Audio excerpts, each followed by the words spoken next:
the energy nice and high, okay, and make sure we're giving them as much energy as we did our first act. So please, stamp your feet, and clap your hands, and whoop and cheer.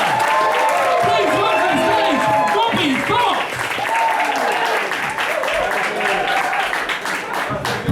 Thank you all for coming out and supporting the comedy. Are you having a good night? Thank you so much for coming out. I love stand-up comedy. I think it's a wonderful thing to do. It's a great way to meet people as well, you see. And I can appreciate that, right? Because when I meet people, I tend to confuse them a bit because my voice and face don't match. I mean, I sound like I teach Latin and I look like I punch geese in that way, you know. And I'm experimenting a lot with my style to try and make up for it, like growing this beard. I like having this beard because without this I tend to look like Wreck-It Ralph. And, I'm a fool to myself though. I know that in 20 years I will just be Walter from The Big Lebowski. So, I should crowd in tonight, excellent. Okay, so I do comedy for many reasons. One of the main ones is that I suffer from depression. Have done for ages, and then I got into comedy in order to bring some more positivity into my life, you know, meet new people, get laid more. But it turns out I actually now just hang out with older guys going through similar issues. So, I'm an insecure person anyway. I suppose I'm just as insecure as I always was, but it's not my fault now! You see, I'll explain. I recently left a 5-bedroom shared house, and as much as that was great fun many times, it was an emotional train wreck as well. We were constantly filled with long-term guests.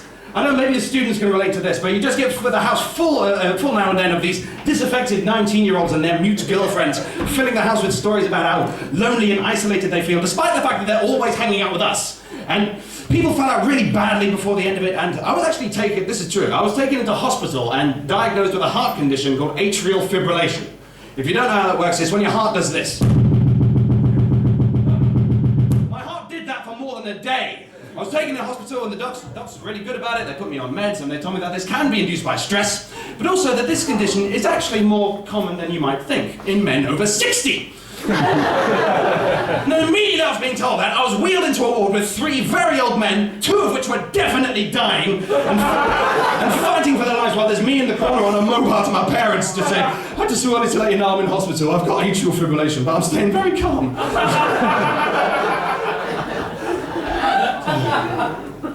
Another thing I want to talk to you about tonight is something that bothers me a lot more than it should, I admit that, but it's a certain set of phrases that I hear quite a lot. That, they pop up a lot on social media, there's a lot of them in advertisements, like on the tube station walls and stuff like that, of certain phrases that they all amount to this, with you are perfect just the way you are, and don't let anyone ever change you, and just be yourself. Well, I've been doing this whole London circuit for about 3 years at this point. That is bullshit. I'd say about 3 out of 4 people need changing. I mean, let's say hypothetically, if everyone in the entire world just unanimously agree in this moment that we are perfect just the way that we are, then all progress is going to stop.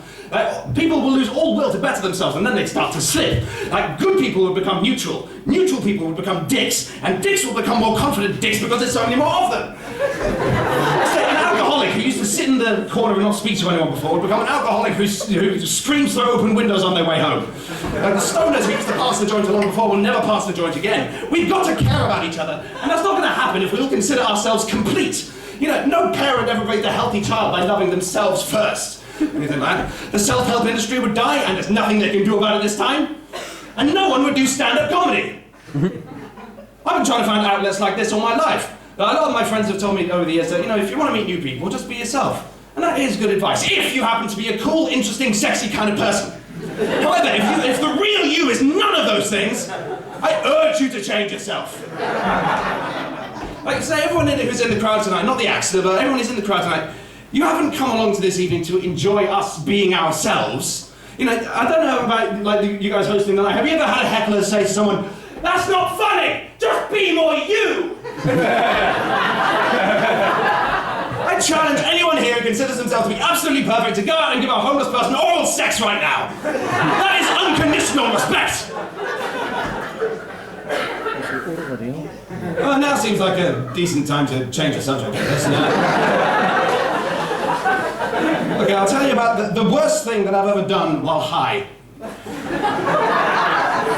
I ate a whole pineapple with the skin on. Don't get me wrong, it was pineapple. you know. But I just went into it like we would with a regular apple or a peach or something, and the rind cut up my gums. But I had to finish. So I just kept going, I just kept biting into it, and I kept bleeding into the pineapple. And then I saw my blood in the pineapple.